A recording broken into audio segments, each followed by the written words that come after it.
Hey guys, welcome to my channel.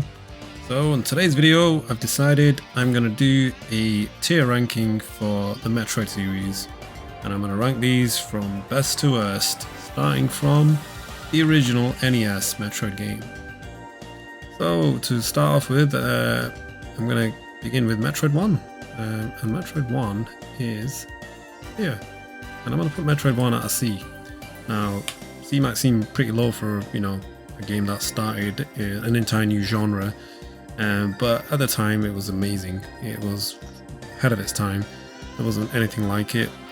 You only had Mario games or side-scrolling games, but then Metroid came and it was something very different. It was all about exploration, and it was a huge side-scroller. It wasn't your typical platformer, and it was very dark compared to Nintendo's other games. And it was inspired by the Alien films, so it was great. It was amazing, and it sold really well as well in America.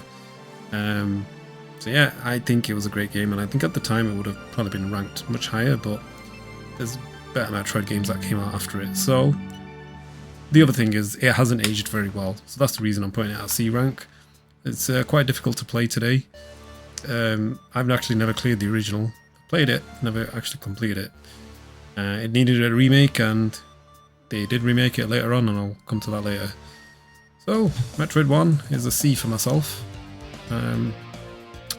Then came Metroid 2, and I'm going to put Metroid 2 at C as well, because again, this is another one. It came on the original Game Boy, and the original Game Boy was very difficult to play on at the time, but at the time it was all we had that was really good.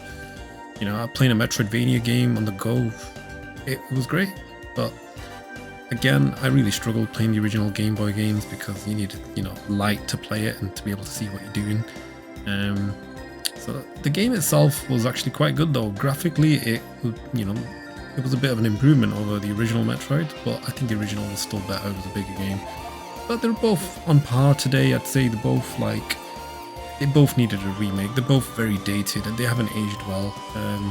But what they did for the time was great. There wasn't anything like it. No other game was copying or doing what Metroid was doing. So they were great games, and yeah, C rank is respectable.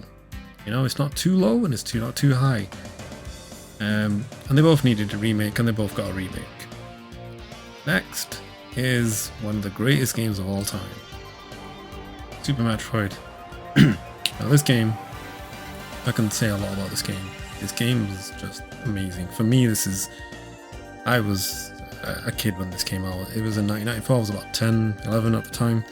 And yeah, this game was just something else. There was nothing like it. Graphics in this game are timeless. Some of the best sprite graphics you'll ever see. And it was very atmospheric. The music was great. The gameplay was incredible. Controls were superb, very tight. And there's no dialogue in the game except the intro. There's no one telling you where to go. There's no hand holding like today's games. The game itself, when it came out with a guidebook. Literally, the instruction manual was a guidebook telling you what to do. But nah, seriously, it is the one that inspired pretty much every Metroidvania game out there, including the Castlevania games.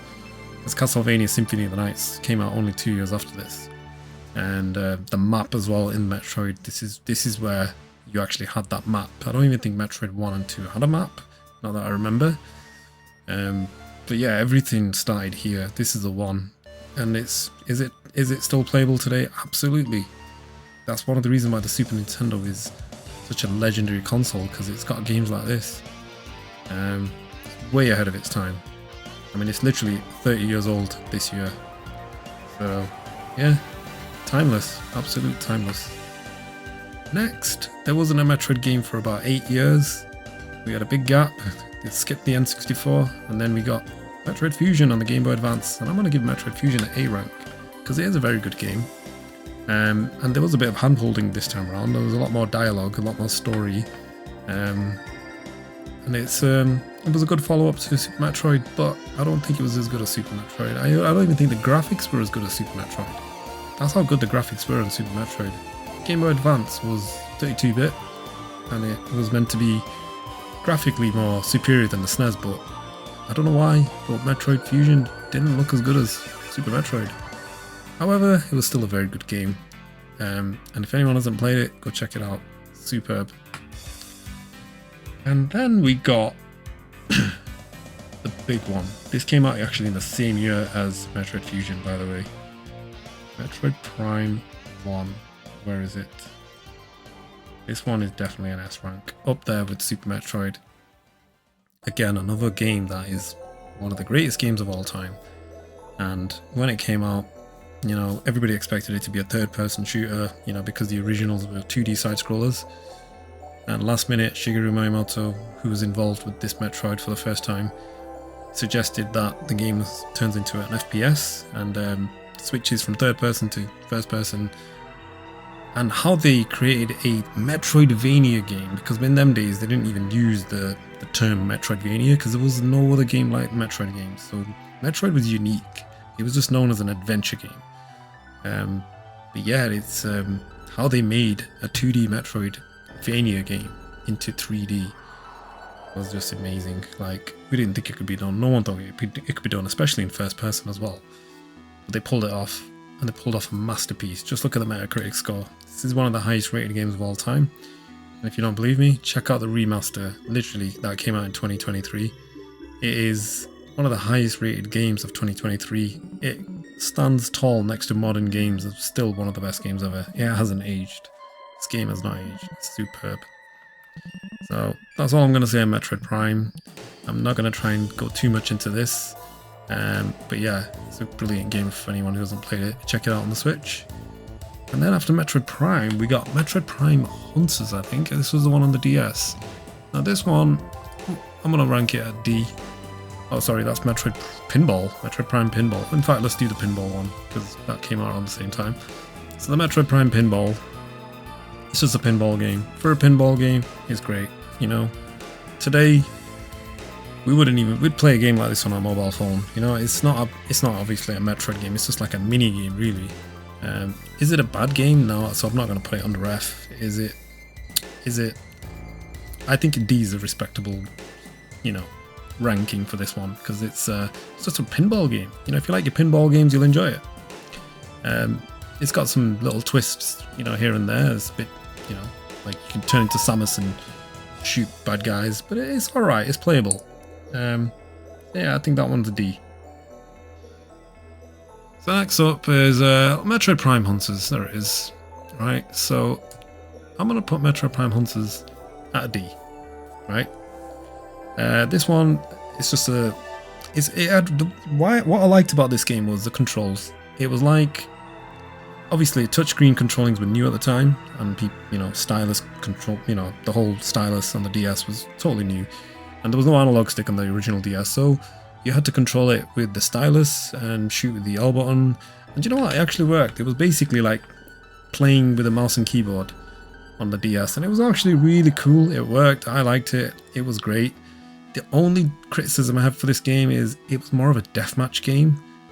That's it. You basically just fight other bounty hunters, and that's it. It's not a Metroid game where you explore, and you know, it could have been really good. It had potential. The graphics were good for its time. But unfortunately, it was just a deathmatch game. That was it. And it gets a D. Otherwise, it was a good game, but it just wasn't a proper Metroid game. Just like the pinball isn't a proper Metroid game. And then after that one, I think it was... what did we get after that? Metroid Prime 2. Where is that? I think this came out around that time. Metroid Prime 2 is an A. It's another high-quality Metroid game. I didn't think it was as good as Metroid Prime 1, but it's still a very good game. It's got this whole light world, dark world element like Zelda: A Link to the Past. It was cool, very cool, different, very dark, but it was a good game. It didn't blow me away like Metroid Prime 1 did, because I guess, you know, we've already experienced Part 1. But 2 was still a nice follow-up to Part 1. Unfortunately, I've not completed it all, so I'm hoping it comes out on the Switch at some point in HD. When it does, I'll go through it again. Yeah, there's another high-quality Metroid Prime game. And then we got Metroid Prime 3. And this one, I've played quite a fair bit of it when it came out, but I haven't touched it since. I've never completed it all. Not because I didn't enjoy it, it's just one of those. Back then I was busy doing other things. But yeah, it was From what I remember, it was another high-quality Metroid game that introduced motion controls, some great boss battles. You know, the Prime trilogy, they're all some of the best Metroid games you'll ever play. There's a reason why Part 4 is so hyped. So this was the last Metroid Prime game by Retro Studios, and it was a great end to the Prime series. And I'm going to rank this one an A as well. So yeah, A tier. These are that good. Like I said, Prime 1 is above them all for me. Then we got Metroid Other M, the controversial Other M that everyone, you know, hated so much because of its dialogue. Lots of cutscenes, lots of story, lots of Samus moaning and whining. Personally, it didn't bother me. It was a bit different to the other Metroid games. It was story driven. It was developed by Koei Tecmo, guys who did Ninja Gaiden. So it had that, you know, Team Ninja feel to it. I liked it, and the gameplay was still good. I think this game definitely needs a HD remaster for the Switch, and I think it'll do well this time. A lot of people criticize it. Me personally, I think it's still a fun game. But again, I never completed this one either, so I want this coming out on the Switch so I can give it another go. And I'm going to put it at B. From what I remember, it was a fun game. I don't think it's as bad as everyone makes it out. Oh yeah, how did I miss this one? Metroid Zero Mission came out in 2002, or was it 2004? I think it was 2004, yeah. Metroid Zero Mission is a remake of the original Metroid 1. And the reason I'm giving it an S is because, one, I think the original Metroid is the one that started it off. It's groundbreaking and all that stuff, and it deserves to be higher up in the list. However, it hasn't aged well. But the remake makes up for that. The remake on the Game Boy Advance, for me, is the best Game Boy Advance game. I loved it. I thought it was superb. It had all the great Metroid tunes in it. You know, the music was excellent. The graphics were as good as Super Metroid, and Super Metroid is my favourite. And it had a nice little twist at the end where Samus takes off her suit, and you know the Zero Suit Samus from Smash Bros? That's where she comes from. This one, Zero Suit Samus, comes in Metroid Zero Mission. And it links up with Metroid Prime, because it's like set in between Metroid, I think, well, it's the original, and then it links to Metroid Prime, the story that is. So, but now, you know what, the main thing about the game was just the gameplay was amazing. It was traditional Metroid. It's what we actually wanted from Metroid Fusion.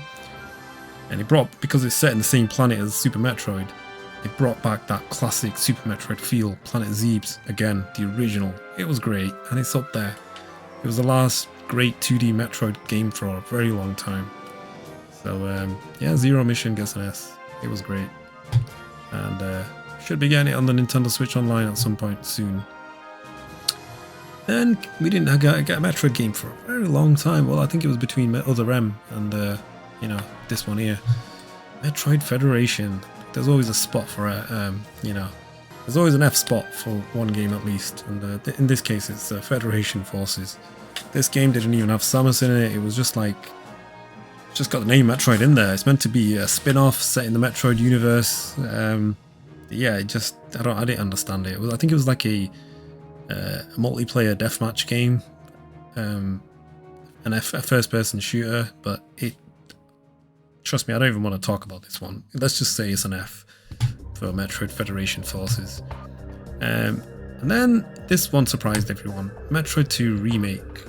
This one I'd give it an A. It's a top quality 2D Metroid game, and it definitely needed this remake. The original Metroid 1 got remade with Zero Mission back in 2004, and then in 2017 we got Metroid 2 Samus Returns, and this one was developed by Mercury Steam, and they did a great job remaking this one because they introduced a few new features that are probably going to be standard in the 2D Metroid games now, like the counter attacking feature that she's got, and it was a faithful remake. You know, they didn't change too much of the original other than just, you know, added quality of life improvements like graphics, music, gameplay, and maybe added some extra little bits here and there, but overall it was a great game. And I finally completed Metroid 2 Samus Returns because the original today hasn't aged well, so it was a remake that needed to be done. And finally, Metroid Dread. Where do you think this one's gonna go? Okay, for me, Metroid Dread is gonna go here, S. Metroid Dread. Wow, what a game. No one saw this even coming. No one even asked for it. Apparently it was a rumor all the way back in 2005 that they were going to make Metroid 5 and it was called Metroid Dread. And then it just didn't happen for whatever reason. And then out of the blue, you know, here we are waiting for Metroid Prime 4 for pretty much the entire console generation. Then out of nowhere in 2021, Nintendo announces Metroid Dread. And I'll be honest, I personally thought, oh, it looks cool, but I didn't think it was going to be Game of the Year quality, which it actually was. It was nominated for Game of the Year, and I totally agree. For me personally, I think it was Game of the Year for me. I think it was. It was between that and Monster Hunter in 2021. But what a game. Metroid Dread. If you haven't played it, if you got Nintendo Switch, go get it. If you like Metroidvanias, go get it. So that's my list. I think it's a fair, respectable list. You got the Federation Force, which I'm pretty sure everyone will agree is an F. Pinball and Hunters are a D. Yeah, and then I know some might debate, you know, the original should be a bit higher because of what they did, landmark titles and everything. But for me, they haven't aged well, and the remakes are definitely big improvements. Nintendo know how to do remakes. Other M is the only one I'm going to put under B because I think it's a good game. I think it's in between like good and bad. It's got some low quality moments like voice acting and story elements. Yeah, probably do let the series down a bit. But overall, it was a good game, I think. And then this is how good Metroid games are. Like majority of the Metroid games are, for me, I'd say they're A ranks or S ranks. That's how good the Metroid games are. There's not many Metroid games as you can see, but you know, Fusion, Prime 2, Prime 3, and Metroid Samus Returns, I think they're A ranks. They're top quality games. And S ranks are, for me, all-time greats. And I would say definitely Metroid, Super Metroid, and Prime 1 are definitely all-time greats.